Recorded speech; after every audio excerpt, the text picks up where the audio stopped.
পৃথিবীর একমাত্র প্রাকৃতিক উপগ্রহ চাঁদ। রাতের আকাশে যাকে আমরা রূপকথার মতো দেখি, এবার সেই চাঁদ পরিণত হতে যাচ্ছে বৈজ্ঞানিক প্রতিযোগিতার নতুন যুদ্ধক্ষেত্রে। বিশ্বের অন্যতম পরাশক্তি রাশিয়া চাঁদে স্থাপন করতে যাচ্ছে পারমাণবিক বিদ্যুৎ কেন্দ্র।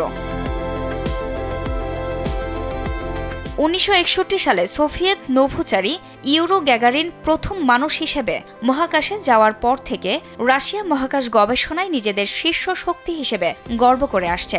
তবে বিগত কয়েক দশকে তারা যুক্তরাষ্ট্র ও চীনের তুলনায় খানিকটা পিছিয়ে পড়েছে। দেশের মানুষের দৃষ্টিশক্তিকে সুরক্ষিত রাখার প্রত্যয় নিয়ে এলো সেফ এলইডি লাইট।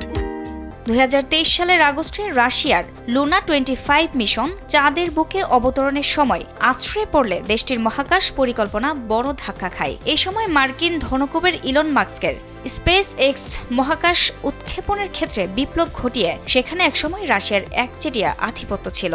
রাশিয়ার রাষ্ট্রীয় মহাকাশ সংস্থা রসকসমস এক বিবৃতিতে জানিয়েছে, তারা 2036 সালের মধ্যে চাঁদে একটি বিদ্যুৎ কেন্দ্র তৈরির পরিকল্পনা করছে।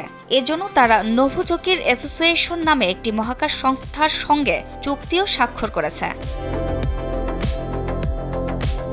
এই কেন্দ্রের মূল কাজ হবে মানমন্দির এবং রাশিয়া চীনের যৌথ উদ্যোগে নির্মিত ইন্টারন্যাশনাল লুনার রিসার্চ স্টেশনের অবকাঠামোতে বিদ্যুৎ সরবরাহ করা।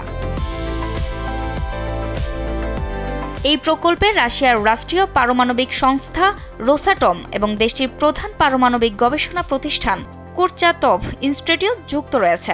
এ বিষয়ে রসকসমসের প্রধান দিমিত্রি বাকানভ বলেন, তাদের অন্যতম লক্ষ্য হল চাঁদে পারমাণবিক বিদ্যুৎ কেন্দ্র স্থাপন করা এবং পৃথিবীর যমজ গ্রহ হিসেবে পরিচিত শুক্র গ্রহে গবেষণা চালানো।